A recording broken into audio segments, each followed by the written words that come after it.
I want to get to these FBI logs. That seems like big. a pretty big deal. You wanna take a lead on this? Yeah, so this was released by, I think, the House Judiciary Committee. They just released and leaked the conversations that were happening within the FBI.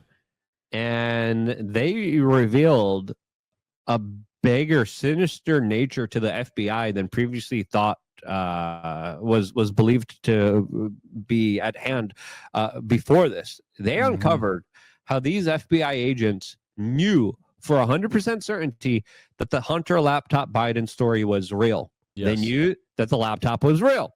They had an iCloud account that linked directly to the laptop. They had the direct link.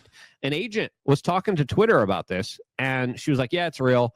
They found out, and they're like, shut up. They gagged that agent from telling the truth here.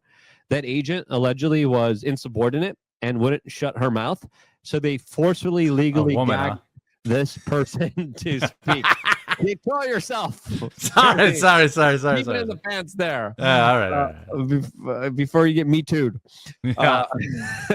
And where was I? So a woman was talking about this stuff. They put a gag order on her. They put a gag on her, and then for a year, they were orchestrating how to set up the censorship of this. And then we found out that everything that Mark Zuckerberg was telling us was pretty much a lie, as we got news from the Facebook executives that they were hoping to curry favors with the future administration of the Joe Biden administration by censoring the story. Now, this is important because there's other poll numbers that specifically highlight how this issue made the difference in the 2020 election, showing specifically how the FBI played a major role in suppressing a lot of the information that made Joe Biden look bad. They even had a 1-year operation. For 1 year, they were working on suppressing and denying this story to the American public. And they were suppressing their own agents from being able to speak the truth about it. And then social media censored the New York Post, censored alternative independent media, censored all these people from even daring to speak about it, and destroyed their livelihoods because of it. That right there, top-notch criminal element of the FBI that absolutely need to be held accountable for their actions immediately. And that was telling Laura people the truth, and she needs a promotion, right? She needs to be rewarded. and giving some kind of retribution and some kind of thanks for the work that she did, actually being brave enough to speak out against the FBI when the FBI told her to shut up. Yeah, I mean, here are her texts. Like, you hear my awkward jump on the laptop? Yeah, it wasn't. Tried to thread a small needle there. They said it's Russian collusion. They said it's Russian disinformation. It's the Russians. It's a Russian fake news attack. Yeah, and it's just not. Like, no. Here's that one.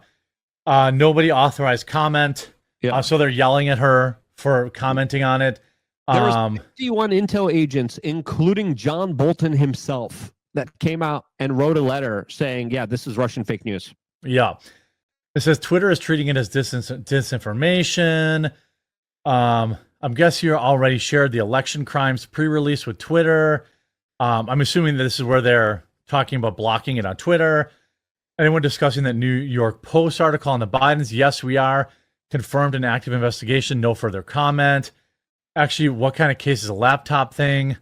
Oh, crap. It ends here. Need to talk.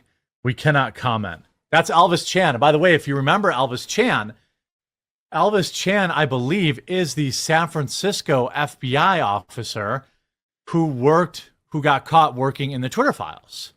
That's who that Elvis Chan is. He was the FBI office, who was emailing Twitter saying, hey, this is what, we're going to do. You're going to have to censor this. You're going to have to censor that. You're going to have to censor this. You're going to have to censor that. And all of this stuff comes out. And the frustrating thing, are any of these people going to be like, come on, can we do something here? Like, we have the smoking gun now. Like, at least fire them.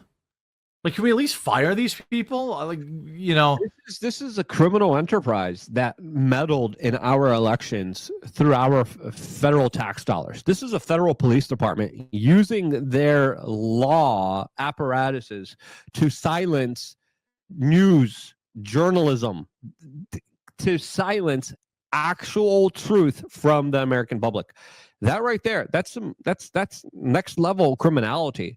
Fired is going easy on them. I mean, there needs to be hearings. Why did you try to censor a story that made Joe Biden look bad? Let's just be honest.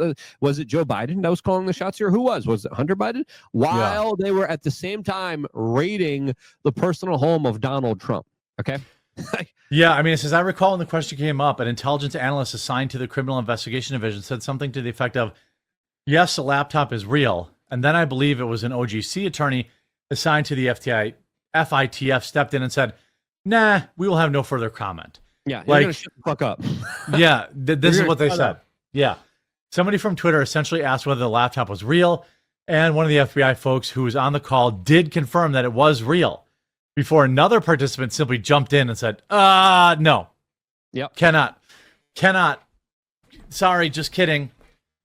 So this confirms that Twitter was told that the laptop was real. Yep. And they still continued to censor the story from the general public. Yeah.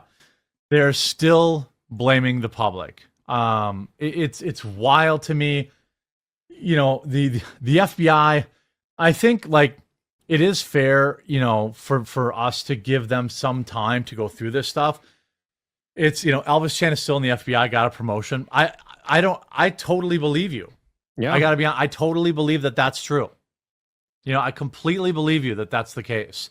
And these are the documented chats. Now imagine what's happening in real life. Imagine what's happening that's not documented, that is in person. Imagine the threats, the attacks that this person probably felt, being like, you're going to shut the hell up.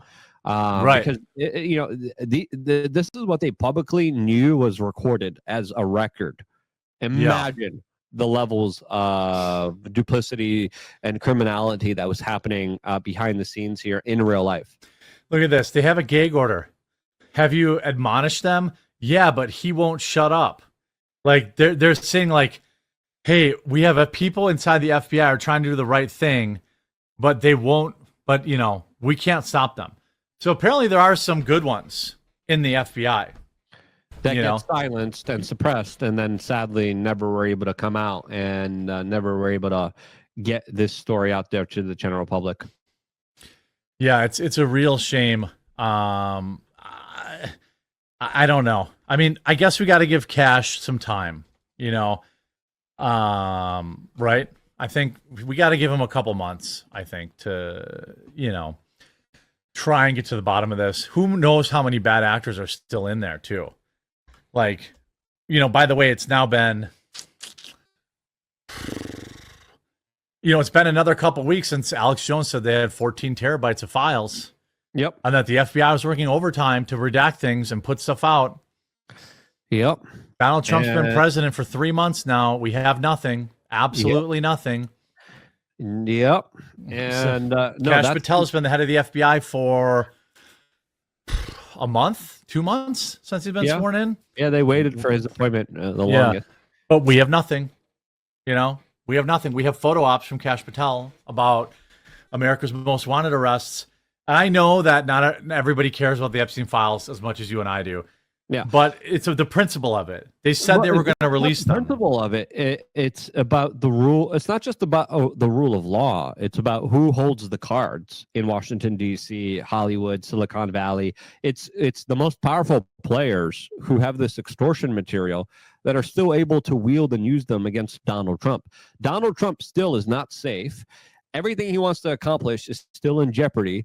Correct. Everything that he wants to do probably will be stopped by a lot of these individuals that are being played against him. You want to end the biggest resistance against Donald Trump? You want him to be successful? You need to get rid of that Epstein list, because if you don't, if you keep that Epstein list and you keep all of these big players and this extortion racket and the people who are using this extortion in this political circuits, you still have a very huge threat against you.